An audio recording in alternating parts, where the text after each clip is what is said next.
Bom,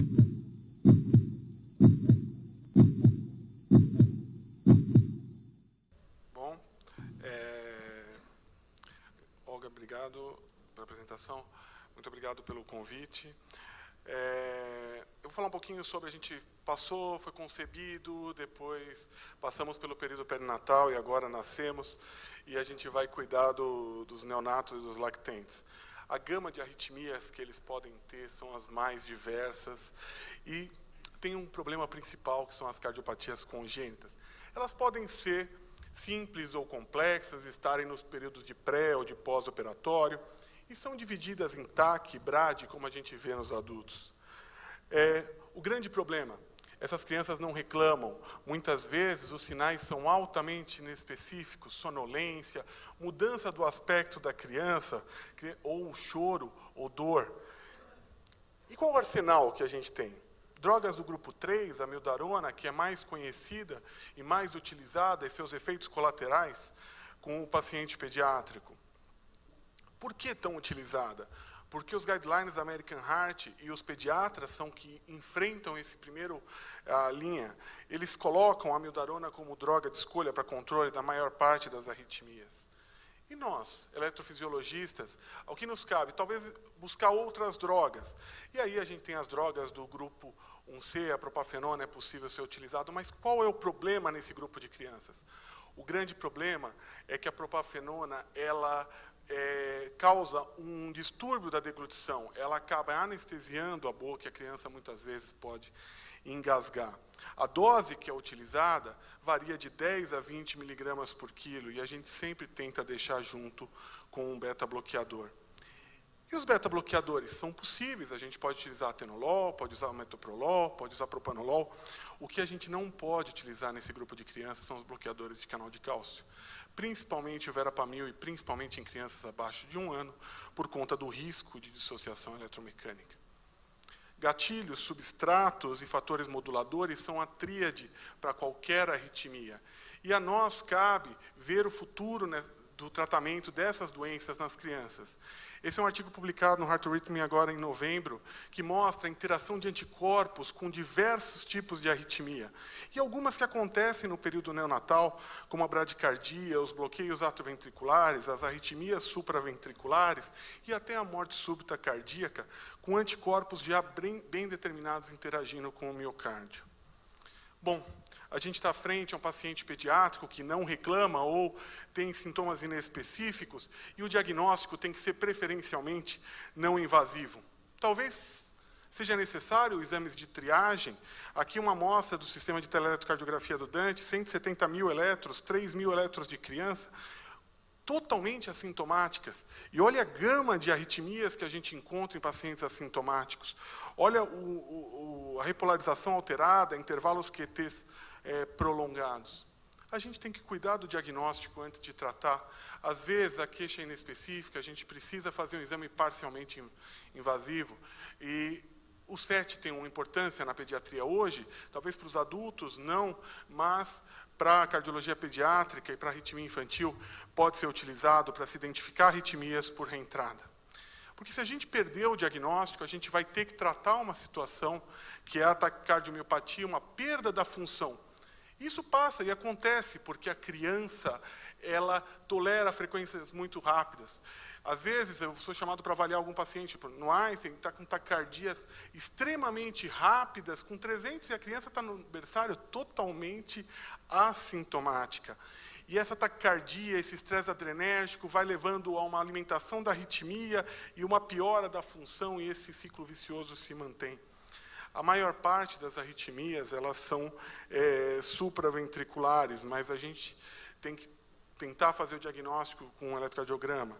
Essas arritmias, como a doutora falou, as arritmias atriais são as mais importantes, taquicardia e flutter atrial são as que mais levam a taquicardiomiopatía. E uma vez que a gente trata, controlando o ritmo desses pacientes, ou segurando a resposta, quer dizer, usando a amiodarona, ou amiodarona beta-bloqueador, ou beta-bloqueador, ou digital para controlar a resposta, a gente melhora a função e esse paciente pode melhorar da arritmia.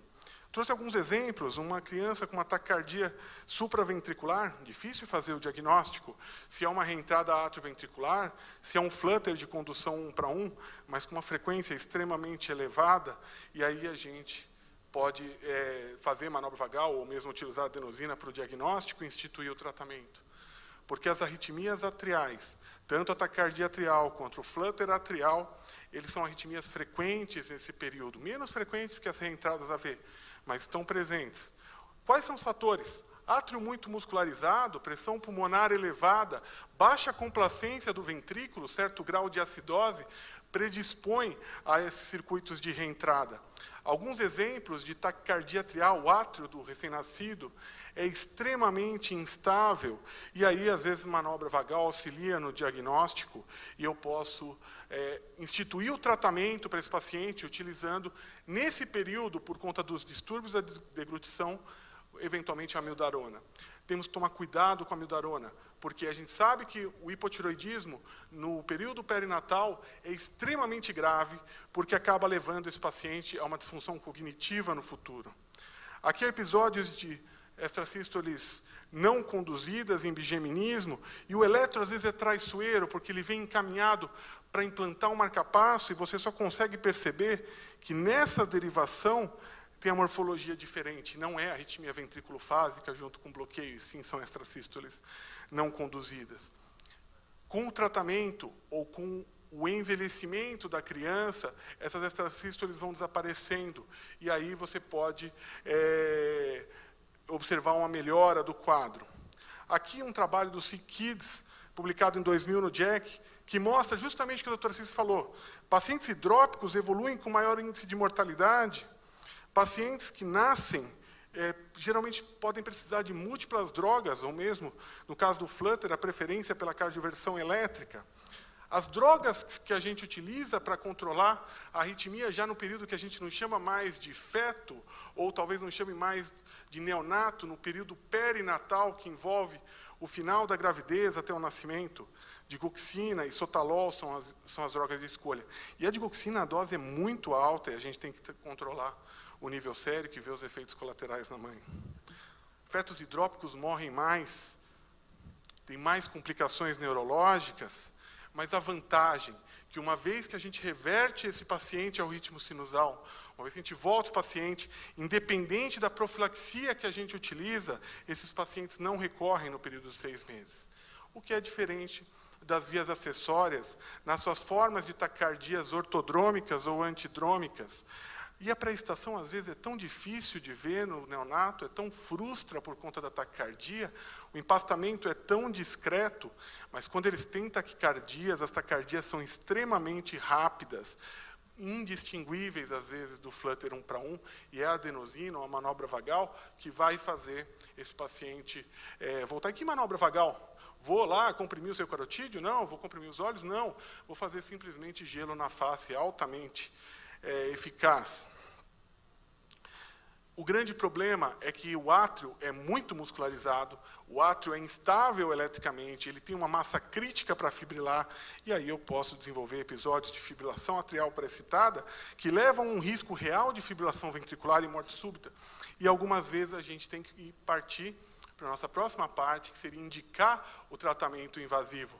E em quem a gente vai indicar o tratamento invasivo? As vias são diferentes no neonato e no lactente jovem? Não, elas têm a mesma localização.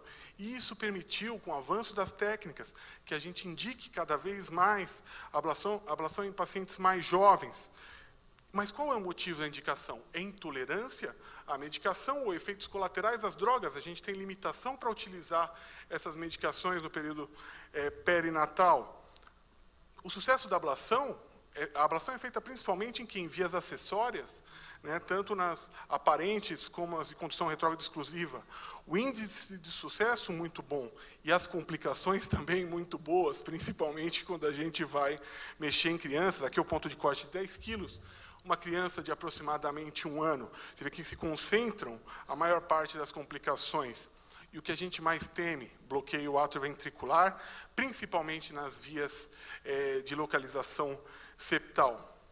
Bom, falei do que era mais frequente, falei das arritmias atriais, vou falar um pouquinho das arritmias ventriculares, porque se o átrio é instável, o ventrículo também trabalha com uma pressão pulmonar elevada, trabalha com um pH um pouco mais baixo, sofre o estresse de distensão, é pouco complacente, então eu posso ter arritmias de ventrículo direito, com morfologia tipo bloqueio de ramo esquerdo, e às vezes são extremamente rápidas. Ou posso ter arritmias de ventrículo esquerdo, mais no lactente, que vão ter morfologia tipo bloqueio de ramo direito.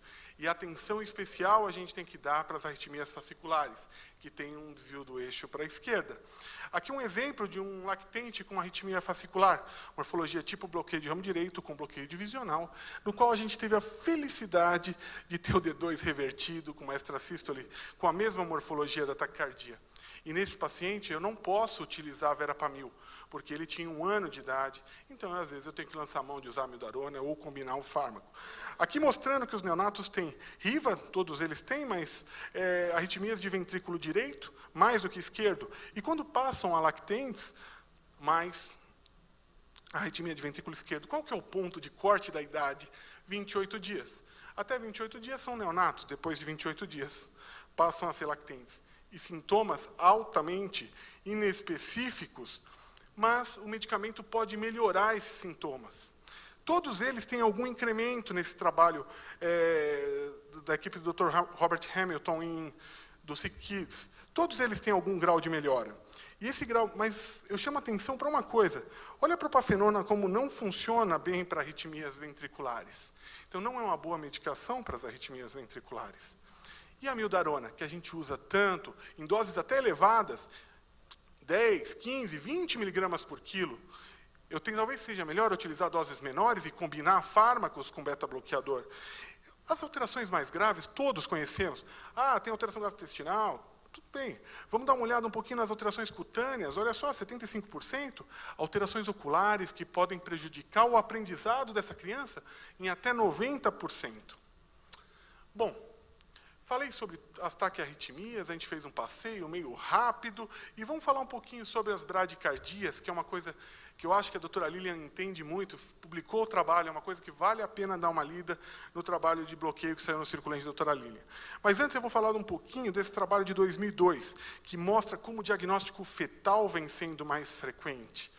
E como, quanto antes eu pesquiso anticorpos, mais eu encontro.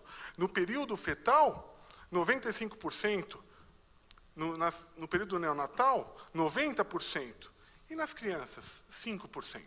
Então, quanto antes eu pesquiso os anticorpos, mais eu faço o diagnóstico. E no período fetal, a mortalidade é maior também do que se comparado com o período neonatal e nas crianças. E como a doença pode ser evolutiva, ela pode melhorar? Pode, é mais raro, mas mais comum é o bloqueio progredir. Olha só esse caso aqui. Bloqueio de em segundo grau 3/2, depois evoluiu para um 2/1 e precisou um marca-passo. E o marca-passo, sempre que possível, dupla câmara. O gráfico que a Cici já mostrou, como as pacientes com bloqueio e doença cardíaca evoluem pior. Justamente, maior índice de morte, tanto no período neonatal quanto no período fetal. A gente cuida de pacientes que são operados também.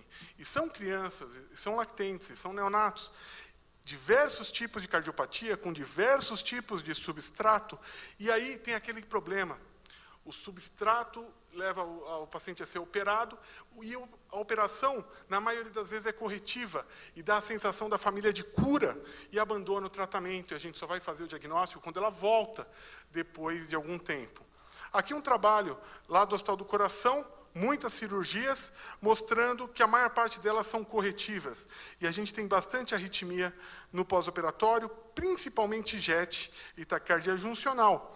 O foco, o próprio nó atrioventricular, inicialmente um pouco frustra, alguns batimentos isolados, mas quando ela acelera e tem o warm-up da taquicardia, ela é difícil de controlar. Não responde a adenosina, não responde a cardioversão, e eu preciso usar uma série de medidas de suporte antes de pensar em amiodarona ou procainamida. E sempre lembrar que o marca-passo atrial ajuda muito no tratamento para se fazer o overdrive.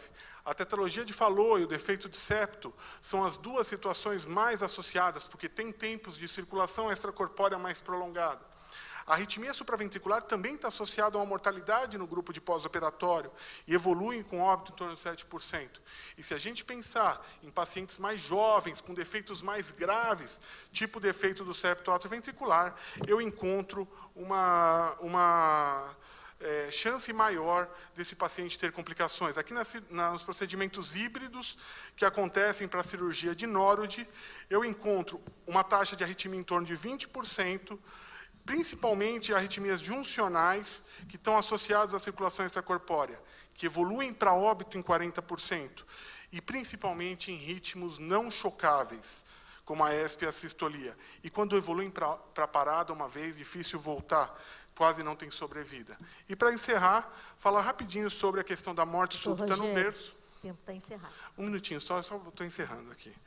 Falando principalmente sobre as alterações que são coração estruturalmente normal, associado a doenças, a canalicopatias bem determinadas, e essas canalicopatias com defeitos genéticos difusos, mortalidade elevada no primeiro período e que implicam um número maior de implantes de desfibriladores e um custo maior. Muito obrigado. Eu só queria deixar o último recado, que assim, a gente tem que entender de arritmia, é muito importante, mas a gente precisa também entender das crianças para poder tratar elas. Muito obrigado. Essa aula está disponível no www.arritmiaonline.com.br. Obrigado.